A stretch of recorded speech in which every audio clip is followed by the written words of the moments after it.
El hogar es lugar donde encontramos un refugio de paz y aceptación. Aunque no compartamos opiniones, nos reunimos ahí pues hay amor. Edificamos familias, necesitamos del Señor. Él es el único que puede llenar nuestras vidas con amor. Compartimos sonrisas y alegría, nuestros sueños se vuelven realidad, las palabras de aprecio nunca faltan, si Jesús es el centro del hogar. Edificamos familias, necesitamos del Señor. Él es el único que puede llenar nuestras vidas con amor. Tu iglesia, Señor, es la familia que nos une, alienta y da valor, de distintas naciones y colores, pero todos con una misma fe. Edificamos familias, necesitamos del Señor. Él es el único que puede llenar nuestras vidas con amor.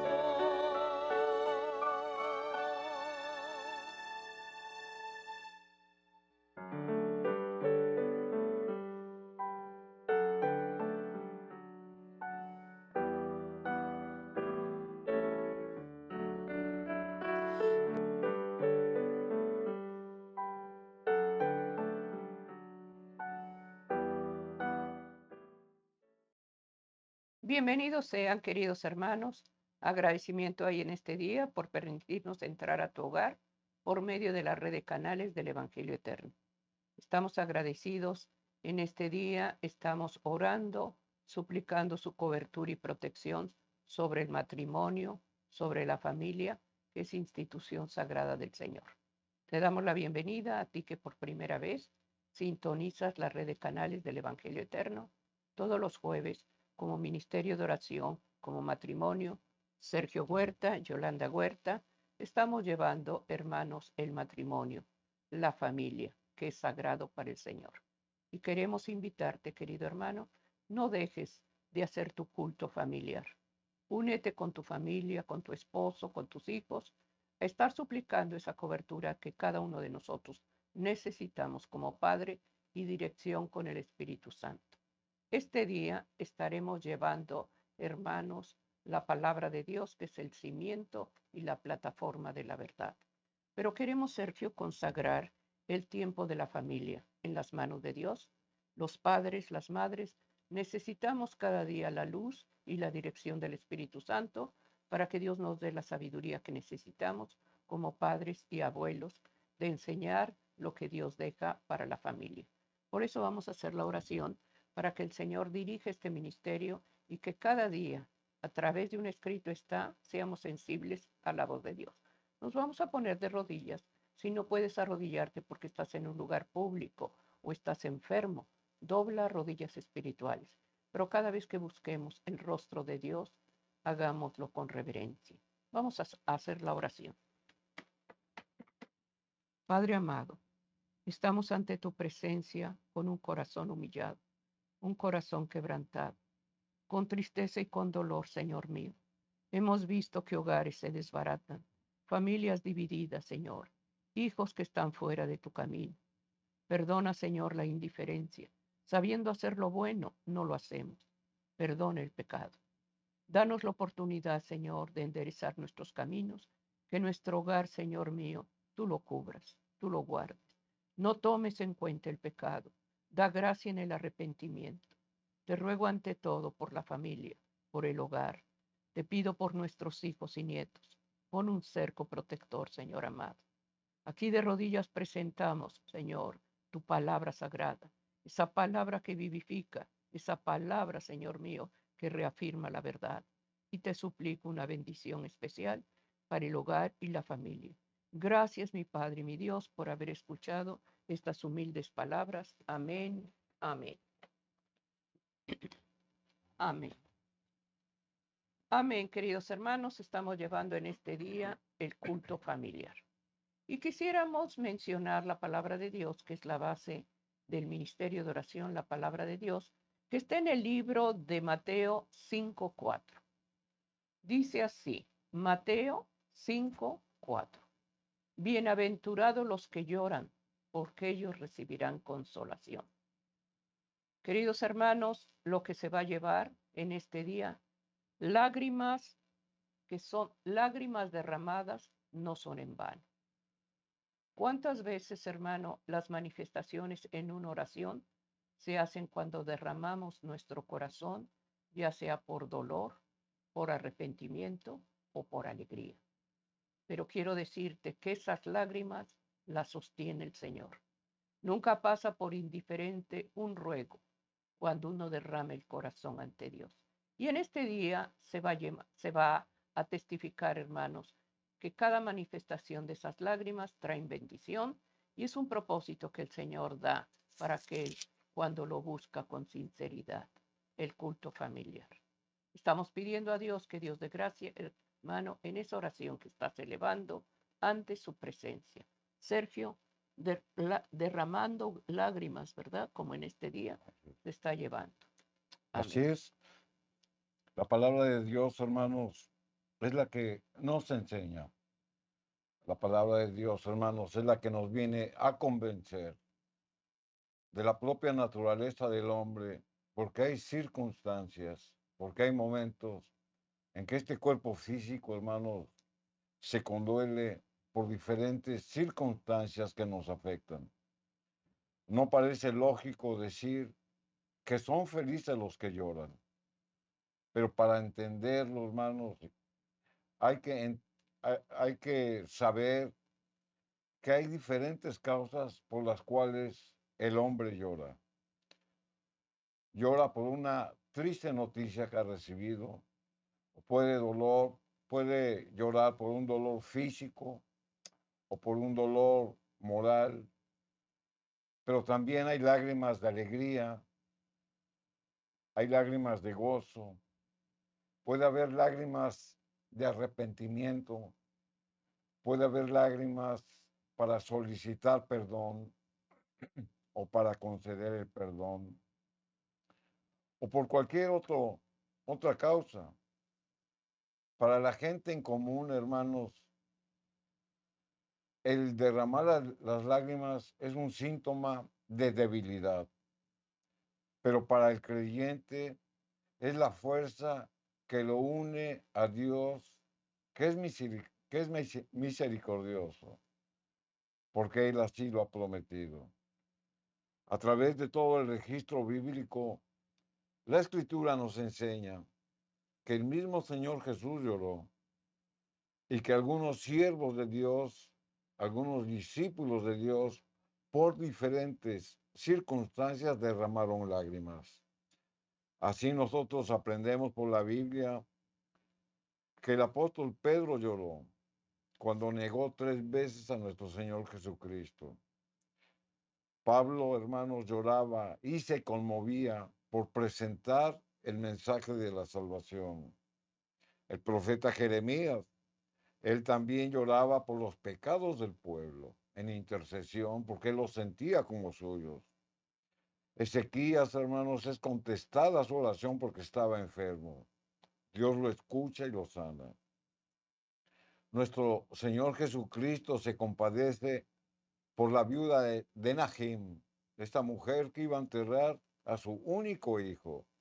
Derramando lágrimas sentía el dolor y Jesús resucita a su hijo. María Magdalena llora en el sepulcro ante la presencia de dos ángeles porque nuestro Señor había resucitado.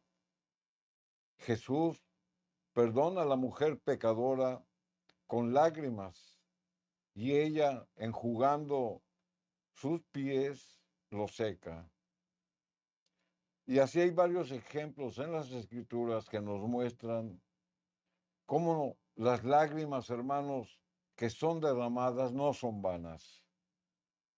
Por eso leíamos aquí en el libro de San Mateo, en el capítulo 5 y el versículo 4, lo que la Escritura nos da una bienaventuranza. Dice, bienaventurados los que lloran, porque ellos serán consolados o recibirán la consolación. La palabra bienaventurado en griego es la palabra macareos, y esto significa bendito o feliz. Es decir, la palabra bienaventuranza quiere decir que nosotros somos felices por lo que Dios nos promete. Por eso Él nos bendice, porque esto nos va a traer un gozo para cada uno de nosotros. Por eso la Escritura dice, gozosos los que lloran. Esa es la traducción en griego, porque ellos recibirán consolación, es lo que dice la Escritura. Los que manifiestan tristeza, dolor, alegría o cualquier otro síntoma en el cual derraman sus lágrimas, son bendecidos, son bienaventurados. Pero hay un mensaje, y el mensaje es de consuelo, porque dice, ellos recibirán consolación. Para quienes lloran debido a cualquier circunstancia de desengaños, de luto, de alegría, como lo hemos mencionado, por cualquier circunstancia. Dios siempre, hermanos, responde al llanto. Y eso es lo que la palabra de Dios nos va a enseñar. ¿Por qué nuestras lágrimas, hermanos, que derramamos por cualquier circunstancia no son vanas delante de la presencia de Dios? Es por eso, hermanos, que el Señor nos da un alivio dentro de esa situación por la que estamos pasando. Y ese llanto, hermanos, lo promete la Escritura. Dice que se convertirá en gozo y se convertirá en alegría. La palabra de Dios, hermanos, nos enseña que antes de la muerte expiatoria de nuestro Señor Jesucristo en la cruz del Calvario, la noche en que fue entregado en el huerto de Getsemaní, con ruegos y súplicas, con gran clamor y con lágrimas en sus ojos, el Señor se dirigía al Padre. Y vamos a ver ese pasaje bíblico donde nosotros comprendemos que en su humanidad nuestro Señor Jesucristo también lloraba. La Escritura dice, porque yo no he hablado por mi cuenta, hablando el Señor Jesucristo. El Padre que me envió, Él me dio un mandamiento de lo que he de decir y de lo que he de hablar. El Señor Jesucristo, hermanos, estaba muy sometido a lo que el Señor le decía y lo que le mandaba, porque era un mandamiento de lo que Él tenía que hacer en su vida terrenal, porque Él se había guardado de su divinidad para manifestar en su humanidad lo que el hombre sentía. Aquí en el libro de los Hebreos, en el capítulo 5 y el versículo número 7, la Escritura dice, Hebreos 5, 7, dice, el cual en los días de su carne, hablando de nuestro Señor Jesucristo, ofreciendo ruegos y súplicas con gran clamor y lágrimas al que le podía librar de la muerte, fue oído a causa de su temor reverente. nuestro Señor Jesucristo derramaba lágrimas. Y estas, hermanos, vienen ligados a una vehemente súplica que él hacía. En su oración él derramaba las lágrimas porque sentía la carga por los pecadores, porque también necesitaba ser fortalecido para la misión que él iba a desarrollar en esta tierra. Por eso con lágrimas, con ruegos, con súplicas, con clamor, él rogaba al Padre que lo fortaleciera, porque él sabía que le iba a costar su propia vida. Y fue oído a causa de su temor reverente. El temor no era de miedo, el temor era de reverencia, como lo dice la Escritura.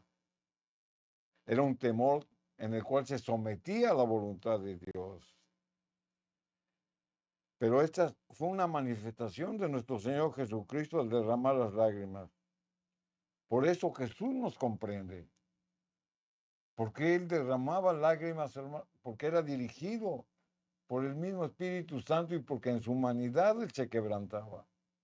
De igual manera, nosotros cuando oramos y cuando nos quebrantamos en oración, clamando y rogando al Señor por un favor, derramamos lágrimas. Y esas lágrimas, hermanos, no son vanas. Aquí en el libro de San Juan, capítulo 11, y el versículo 33, la Escritura dice, hablando de nuestro Señor Jesucristo, Juan 11, 33, Jesús entonces, al verla llorando, ¿a quién? A María.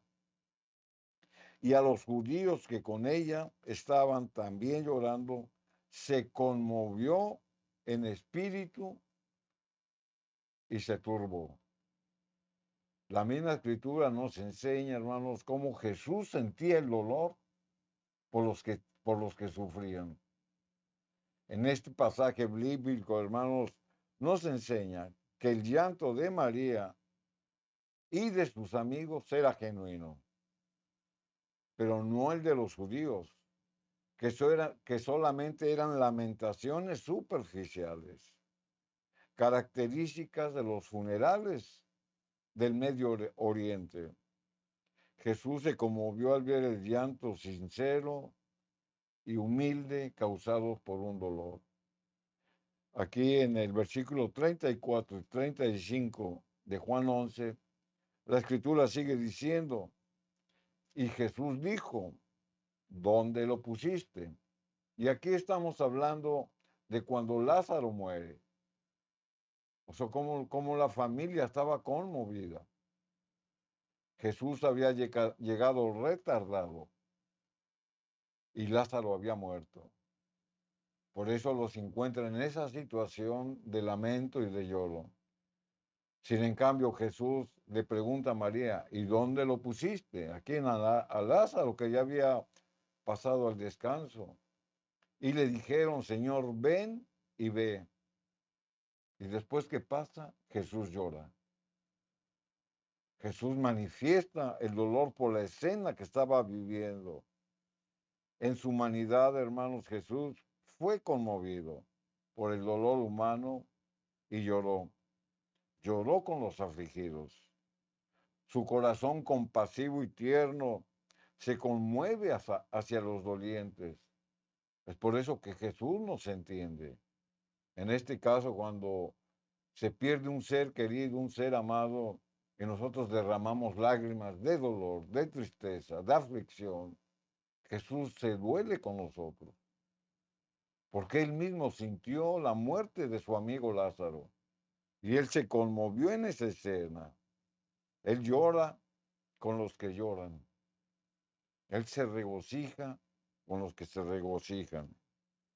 En otra oportunidad, Jesús va a Jerusalén y también llora, porque él ve la maldad de sus hijos cuando se alejan de él. Y tras otra situación diferente, por la cual también Cristo lloró, porque veía que sus hijos en su pueblo amado, en la ciudad santa, no lo obedecían y estaban en contra de él. Y Jesús, proféticamente viendo hacia el futuro, él sabía que por esa actitud Jerusalén iba a ser destruida. Por eso él, cuando ve la majestuosa ciudad sagrada y santa, él veía cómo por la actitud negligente, pecadora de sus habitantes, esa ciudad iba a ser destruida. Por eso Jesús llora. Aquí en Lucas capítulo 13, y el versículo número 34, Jesús da este lamento al ver esa escena. Dice, Jerusalén, Jerusalén, dice que matas a los profetas. Es decir, que no recibe la voz de los profetas y que apedreas a los que te son enviados. O sea, rechazaron la palabra de Dios y la amonestación que venía por parte de los profetas. ¿Cuántas veces, dice, quise juntar a tus hijos? Y aquí pone una ilustración, como las gallinas a sus polluelos, debajo de sus alas, y no quisiste. Esa fue la actitud del pueblo de Dios que rechaza a Jesús, que rechaza su mensaje, que rechaza la salvación. Por eso Jesús derramaba lágrimas al ver esa ciudad, a la ciudad santa, porque sabía que iba a ser destruida. ¿Por qué? Porque se salieron de su protección, porque no confiaron en Jesús. Jerusalén, hermanos, era el símbolo de la nación de Israel, que sería portadora de la salvación al mundo. Sin embargo, rechazaron el mensaje. Por eso Jesús lloraba. Pero ellos hicieron su elección y rechazaron al Salvador del mundo. Aun cuando se les había dado muchas oportunidades, permanecieron en su necedad. Y aquí, hermanos, nosotros podemos comparar con nuestra propia vida y en nuestro propio hogar. ¿Cuántas veces nosotros hemos querido juntar, como la Escritura lo decía, como la gallina a sus polluelos, a nuestra propia familia, a nuestros propios hijos? ¿Cuántas veces los queremos atraer hacia el camino de la salvación? ¿Cuántas veces los queremos proteger y decirles que dejen de hacer lo malo y que tomen el camino que Dios nos marca para que sean salvos? Pero sin en cambio, hermanos, esta situación provoca lágrimas en el hogar. ¿Cuántas madres, cuántos padres lloran por sus hijos?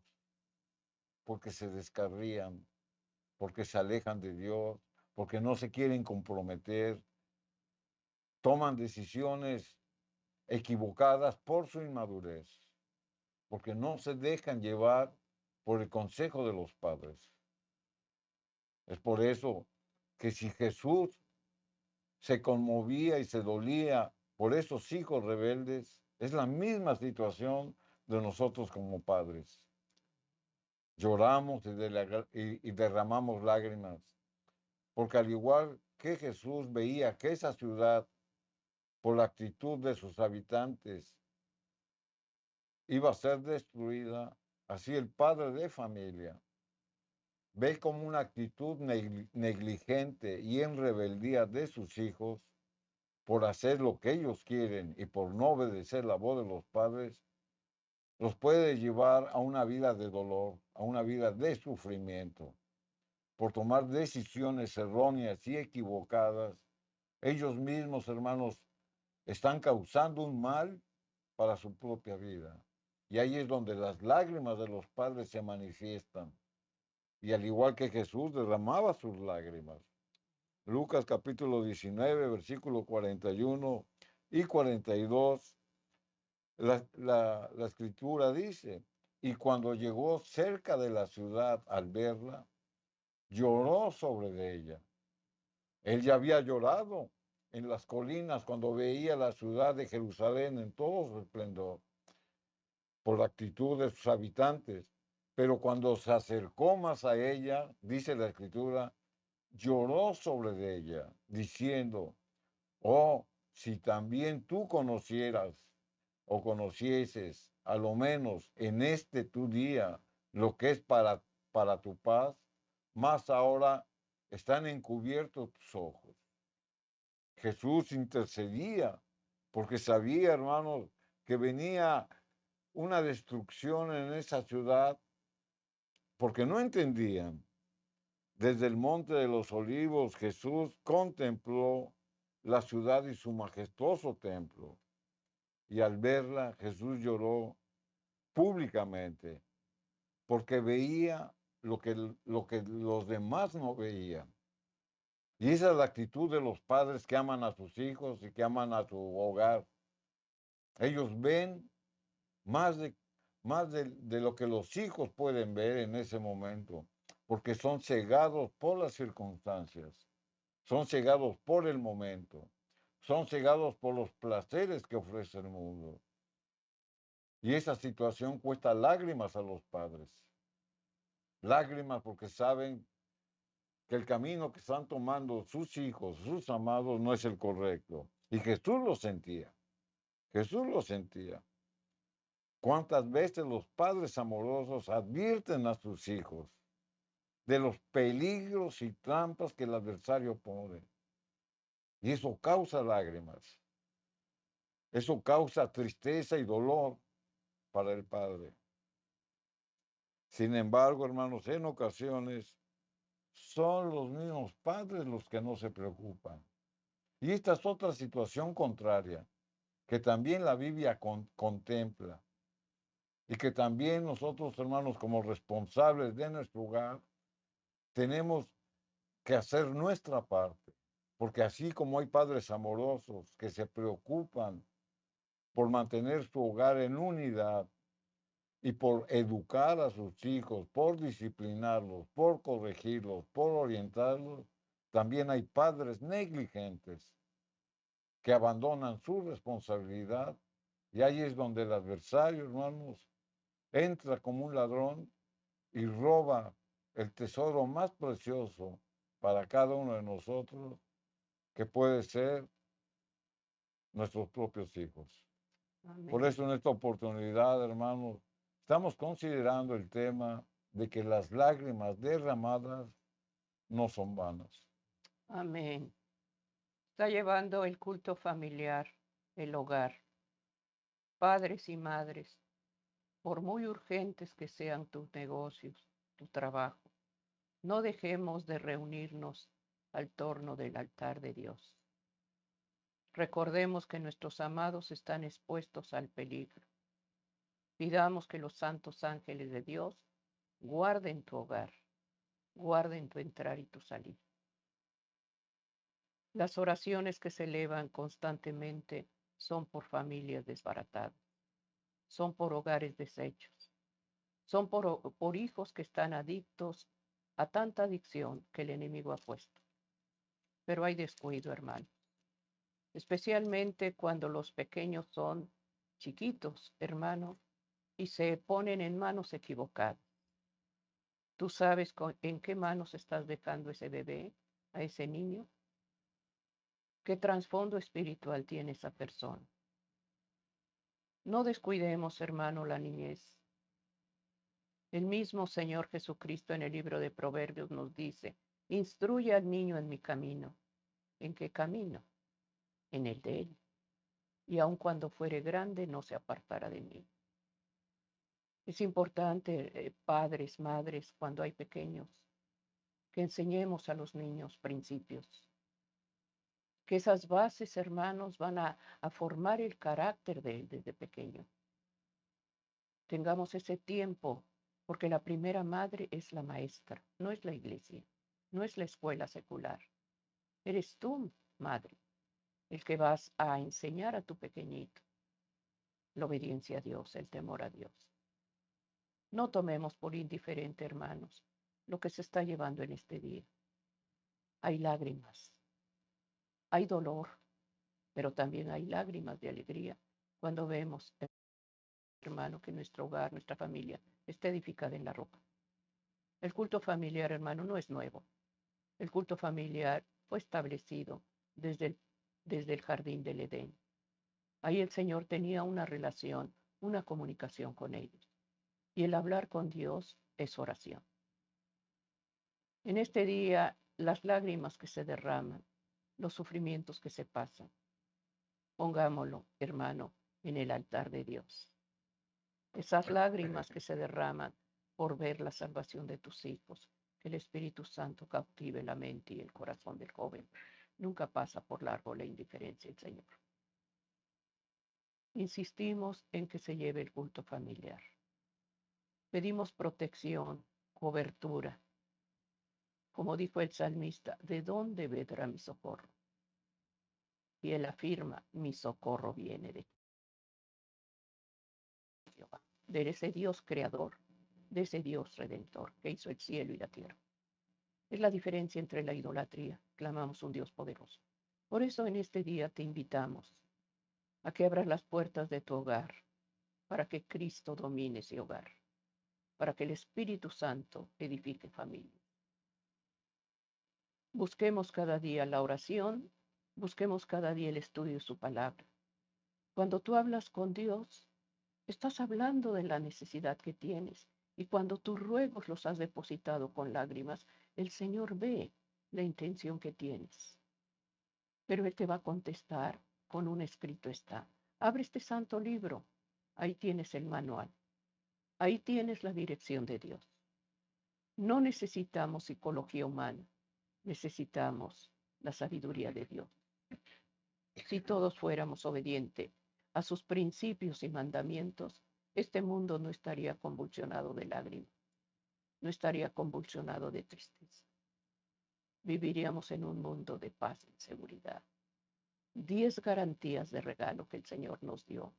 Si los cumpliéramos, habría una paz que sobrepasa el entendimiento. Pero tristemente, el enemigo desbarata, mete trampas en el hogar para desviarla de la voluntad de Dios.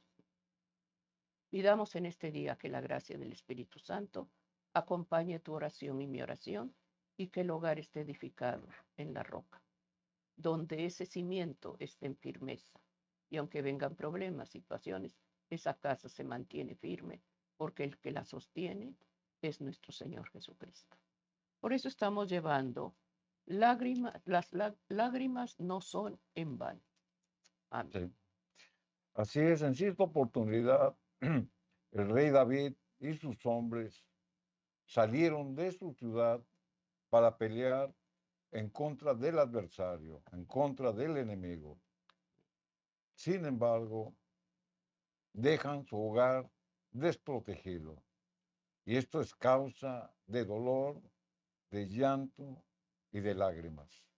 Vamos a leer ese pasaje bíblico porque aquí nos enseña, hermanos, cuando nosotros no dejamos nuestro hogar protegido, y esto puede ser motivo para que el adversario venga, robe, destruya y saquee nuestro propio hogar. Aquí en el 1 Samuel, capítulo 30 y el versículo número 3, la escritura dice, vino pues David con los suyos a la ciudad, y he aquí que estaba quemada, y sus mujeres y sus hijos e hijas habían sido llevados cautivos.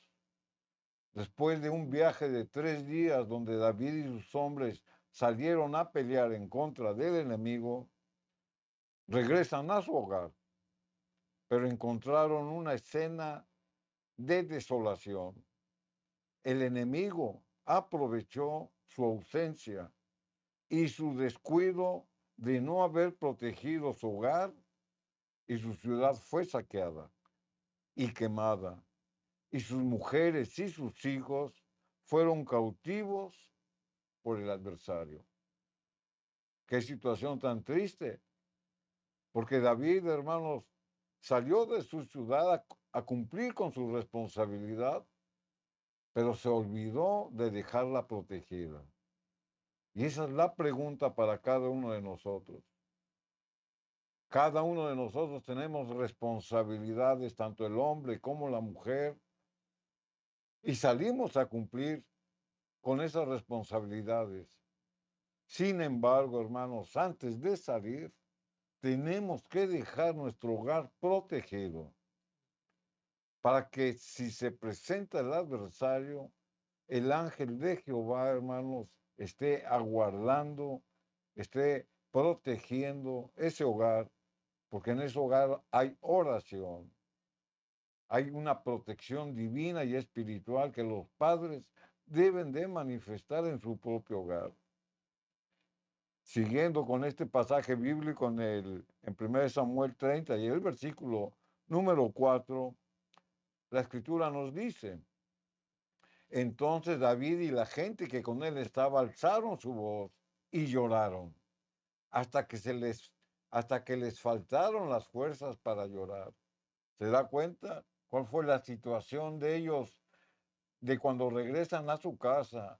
Sus hijos, sus mujeres habían sido llevadas en cautiverio, su ciudad había sido quemada, sus hogares destruidos, porque no se prepararon, porque no protegieron su hogar.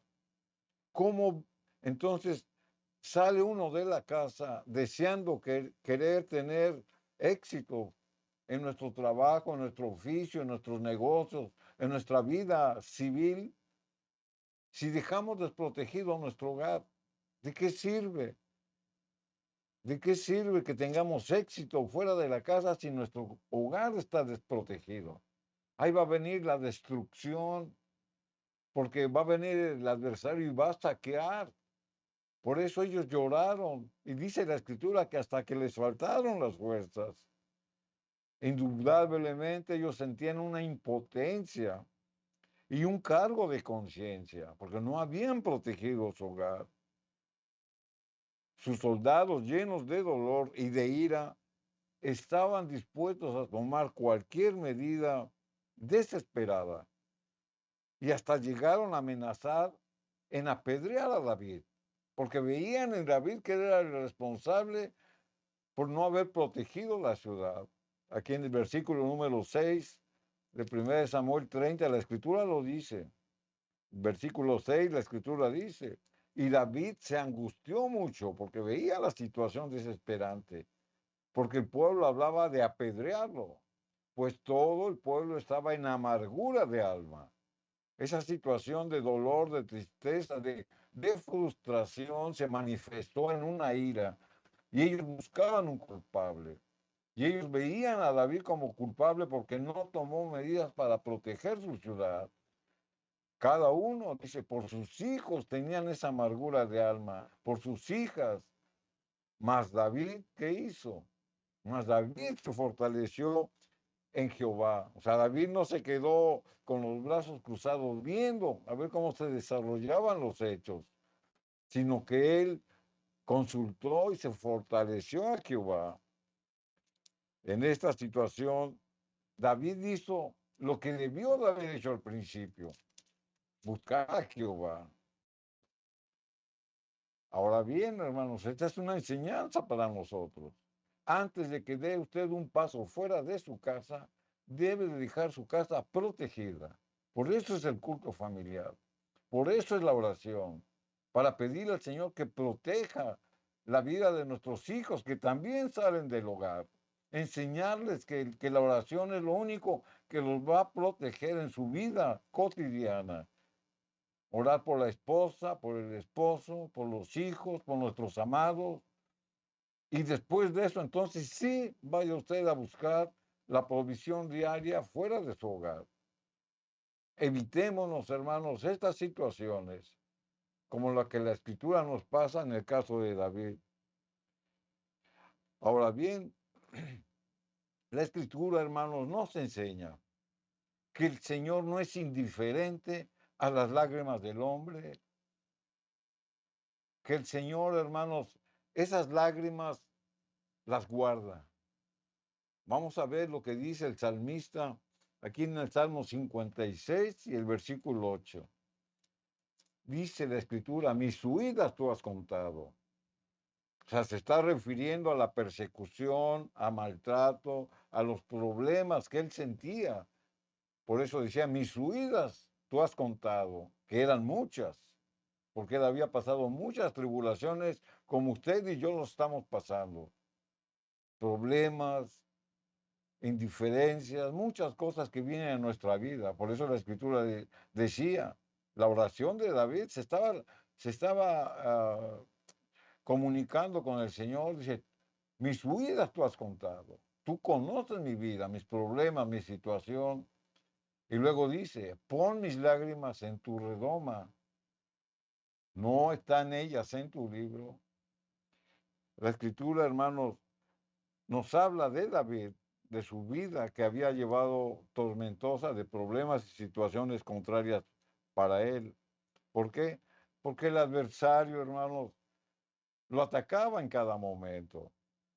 Y esto que él había causado a David, dolor, tristeza, que se manifestó en lágrimas y en llanto.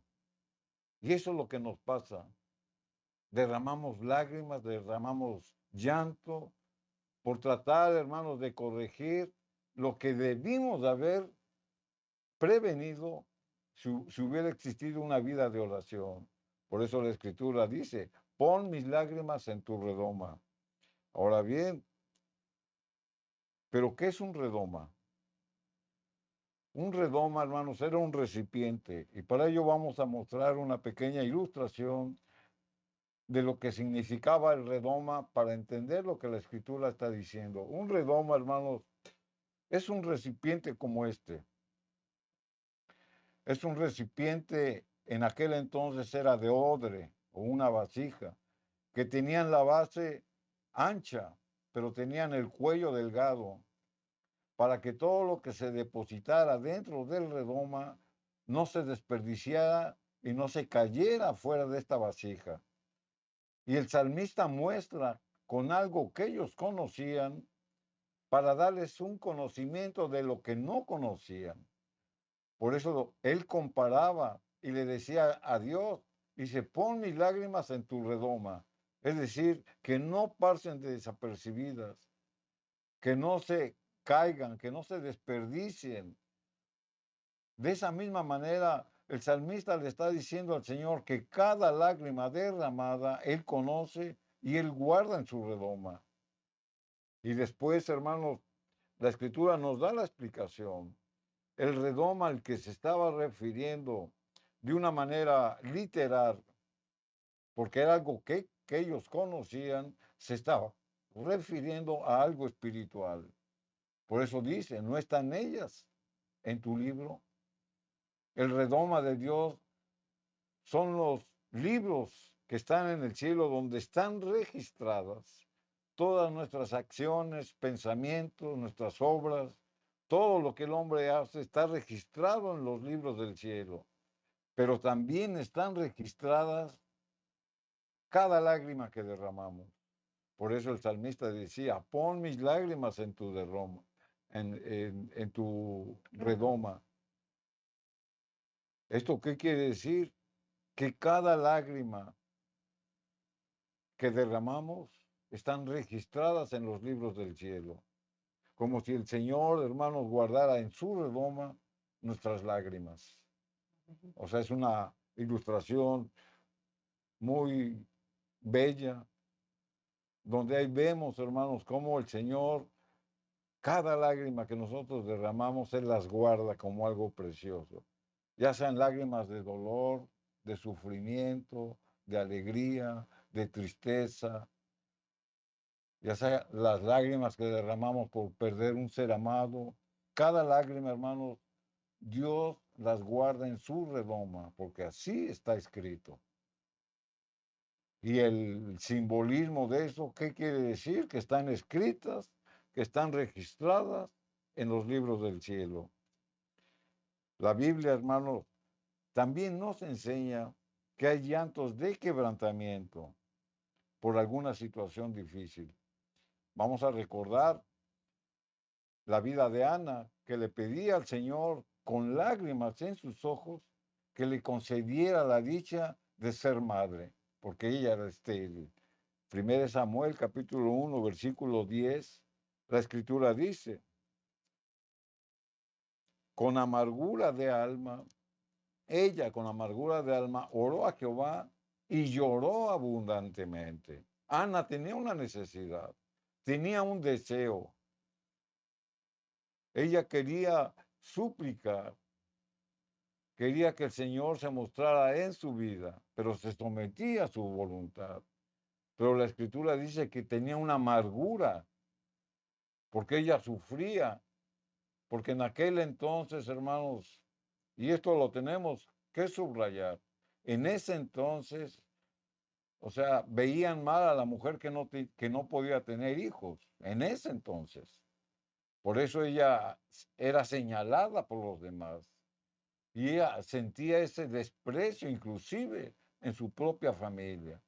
Por eso ella lloraba abundantemente en oración y le pedía al Señor que le diera la bendición de procrear un hijo. En el versículo 20, la Escritura dice que ella fue bendecida y el Señor le otorgó la bendición de tener un hijo. Y dice que aconteció que al cumplirse el tiempo después de haber concebido a Ana, que era estéril, pero que Dios le dio la bendición porque vio sus lágrimas.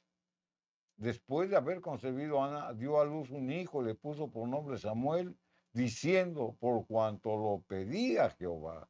La voluntad del Señor se manifestó en su vida y le concedió lo que con lágrimas ella sembró. Por eso comentábamos, hermanos, que las lágrimas derramadas no son vanas, porque el Señor lo dice en la Escritura y lo hemos leído, las guarda en su redoma, las escribe en los libros del cielo y ahí están registradas. Ana sembró con lágrimas y cosechó con gozo y con alegría. Dios es bueno y misericordioso en todo momento y en toda circunstancia. David lo manifestaba de una manera explícita.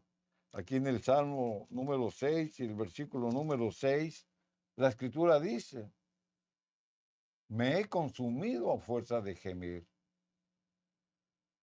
Él estaba orando y pidiéndole al Señor, y ya no le salían palabras de su boca, de tanto que él estaba orando y pidiéndole a Dios de su misericordia y de sus bondades. Llegó un momento, hermanos, que como ya no podía hablar, gemía, porque ya no podía pronunciar palabras porque ya estaba cansada su garganta. Y la Escritura lo dice, todas las noches inundo de llanto mi lecho, riego mi cama con mis lágrimas.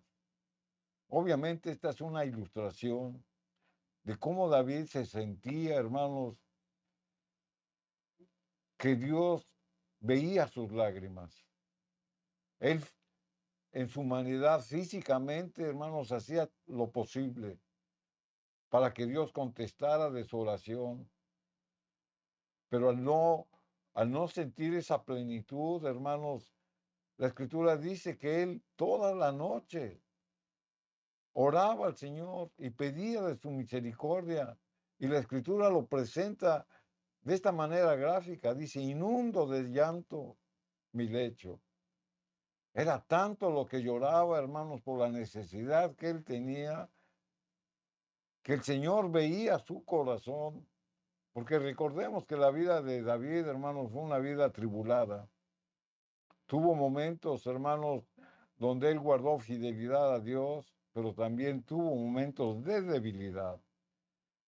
Por eso el mismo salmista, en la época donde él estaba más cercano a Jehová, él intercedía por los demás. Lloraba, inundaba su lecho. Dice, riego mi cama con mi llanto o con mis lágrimas. David expresa que su oración entre lágrimas y palabras expresan su agonía corporal. ¿Cuántas madres, cuántos padres? Y nos referimos, hermanos, a la familia, porque este programa es el culto familiar. ¿Cuántos padres, cuántas madres derramamos lágrimas que ya no salen de nuestro propio cuerpo? O sea, ya no se manifiestan porque se seca de tanto que hemos llorado, hermanos. Ya nomás llega un gemir que a veces no podemos ya ni pronunciar palabra, pero en el Espíritu estamos orando y estamos rogando al Señor por alguna situación en especial.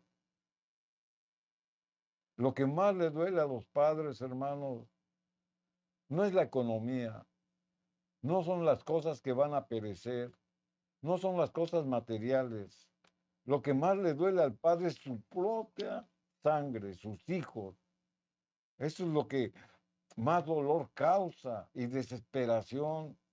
Cuando nosotros vemos a nuestros hijos que por alguna circunstancia se desvían, se descarrían, y aun cuando conocieron la verdad, ahorita están en el error, ¿cuántas lágrimas no derraman los padres?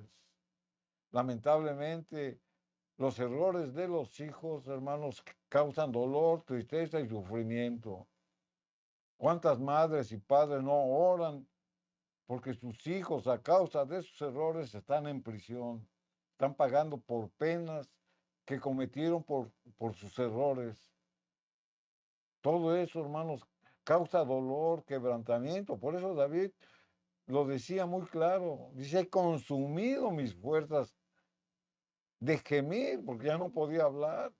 Dice, todas las noches inundo mi llanto, mi lecho, riego mi cama con mis lágrimas.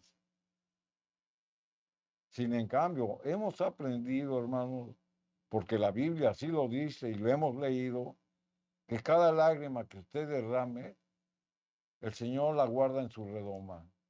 Es decir, están registradas en los libros del cielo.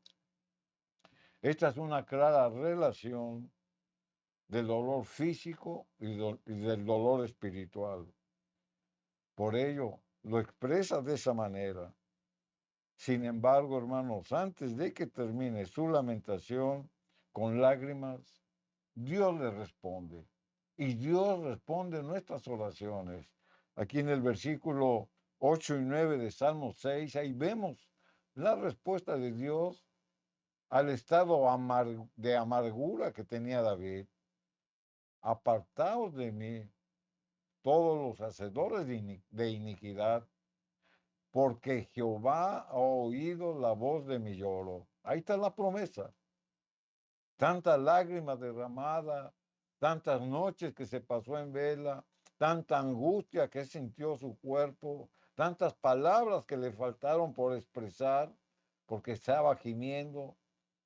Finalmente la escritura dice, Jehová ha oído la voz de mi lloro. Jehová ha oído mi ruego. Ha recibido Jehová mi oración. O sea, qué bonito lo expresa el salmista. Jehová ha oído la voz de mi lloro. Es decir, veía sus lágrimas. Las lágrimas que él había derramado con dolor, el Señor las había guardado en su redoma. Y sigue diciendo, Jehová ha oído mi ruego. O sea, ya no nada más era la oración, sino que era su petición, su ruego por lo que él estaba clamando. Ha recibido Jehová mi oración. Dios oye el llanto causado por la aflicción y lo considera como la más sincera expresión en oración del creyente. En este caso, hermano, las palabras no son la parte esencial de la oración, sino las lágrimas. Él ya no podía hablar porque estaba gimiendo, pero sí podía llorar. Y el Señor en sus lágrimas veía sus palabras. Se da cuenta cómo Dios nos ama, cómo Dios siente compasión por nosotros, cómo el Señor se duele cuando nosotros derramamos cualquier lágrima por cualquier situación. No estamos solos. Las lágrimas derramadas no son vanas, porque el Señor lo ha prometido y lo hemos leído en su escritura.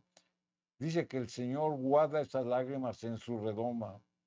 E insistimos mucho en esto, hermanos, porque la misma escritura nos muestra qué es el redoma de Dios.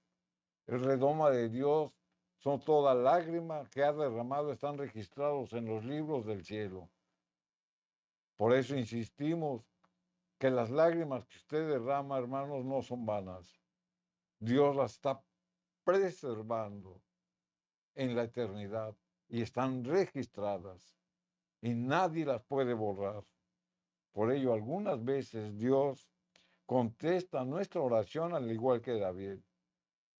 Nos podemos dar cuenta cómo su oración no fue respondida de una manera rápida, sino que tomó un proceso. Porque David se tenía que fortalecer, se tenía que humillar y tenía que expresar toda la amargura que tenía en su alma. Y el Señor, hermanos, finalmente le responde. La oración en ocasiones, hermanos, es inmediata, pero también en ocasiones el Señor nos da lo que nos conviene, pero cuando nosotros entendamos que es el momento propicio en el cual Dios nos da respuesta a nuestra oración. Puede tomar cierto tiempo, pero el Señor lo hace así porque tenemos que arreglar cosas. La oración, hermanos, es eficaz. Y ese es el mensaje, hermanos, que las lágrimas que derramamos no son vanas, porque la misma Escritura nos ha ministrado y nos ha enseñado cuánto es el amor de Dios que guarda nuestras propias lágrimas en su redoma. Amén. Vamos a consagrar este tiempo del hogar, este tiempo de familia, para que esas lágrimas que estamos dejando en el redoma de Dios suban con un olor grato ante el Padre Celestial. Hemos visto que a través de un quebrantamiento, a través de esa súplica, hermanos, con ruegos y lágrimas, Dios contesta las oraciones. Y no estamos mencionando que para orar tenemos que llorar. El quebrantamiento trae esas lágrimas. Esa sensibilidad que damos, hermano, es dirigida por Dios. Vamos a hacer la oración en este momento. Padre Celestial, estamos ante tu presencia con un corazón humilde, un corazón humillado, reconociendo, Señor mío, que hemos sido rebeldes y rogamos, amado Padre, que des gracia en cada súplica y en cada ruego. Que esas lágrimas, Señor, que se derraman cada día, Señor, favorece, Señor, ese ruego. Te rogamos ante todo, Señor, por la familia, por el matrimonio, por nuestros hijos. Pon un cerco protector, Señor mío. Concede la bendición de que cada día busquemos más tu rostro, invoquemos tu nombre y que en el hogar, Señor Jesucristo, se dedique ese tiempo para la oración y para el estudio de tu palabra. Da gracias, Señor, en estas oraciones que hemos elevado con fe. En el nombre de Jesús. Amén. Amén. Amén, queridos hermanos, agradecidos estamos ante el Señor por su fidelidad y su misericordia. Que la paz de Dios esté en tu hogar y que nuestro hogar esté bendecido con su palabra. Bendiciones. Amén.